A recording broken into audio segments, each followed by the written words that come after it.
बिस्मिल्लाहिर्रहमानिर्रहीम। अस्सलाम वालेकुम। मैं मोहम्मद नवाज शरीफ से तुसां तकने पे हमारा YouTube channel village lifestyle secret.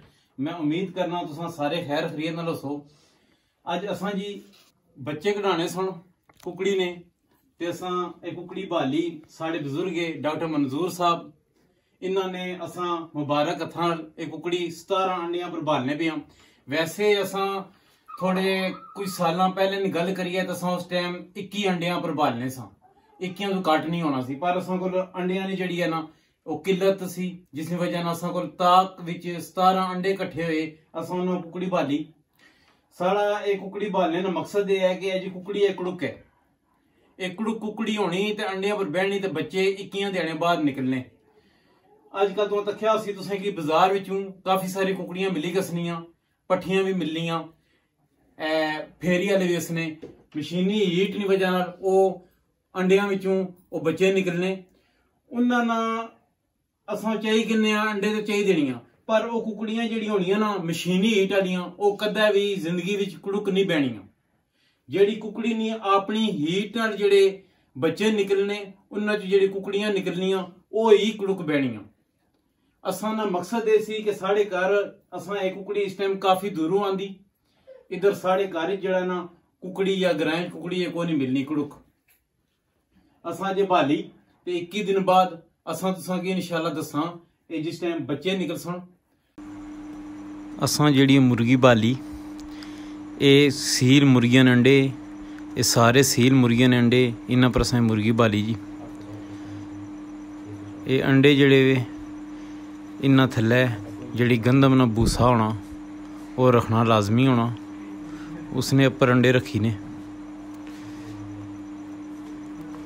असां ने बजुर्गां की गल जमाई जी, अगर तुसां एक मुट्ठी विच एक अंडा रखसो, एक मुट्ठी विच 3 अंडे एक एट ओ टाइम तुसां रखसो ते वो एट ओ टाइम 3 अंडियां विचों वो बच्चे एक टाइम निकलसन।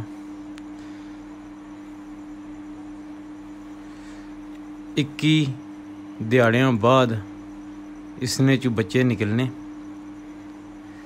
असां तुसां की 21 दिहाड़ियां बाद दसां जिस टाइम अंडियां च बच्चे निकलने शुरू हो सन जी। ये मुर्गी जड़ी है ये 2 तो 3 दिहाड़े कुछ खानी कोई नहीं, 2-3 दिहाड़ियां बाद निकलनी अपनी मर्जी नाल खानी, फिर अच्छी के अंडियां पर बेही गसनी। ये अंडे जिहड़े खराब होने ये आसमानी बिजली नाल भी अंडे खराब हो सकने।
असां उम्मीद करने तो ये साड़ी वीडियो पसंद आई हो सी तो साड़ी वीडियो को लाइक करो, चैनल के सब्सक्राइब करो, बेल आइकन बटन जरूर प्रेस करो ताकि नवी असली वीडियो तुम्हें मिली सके।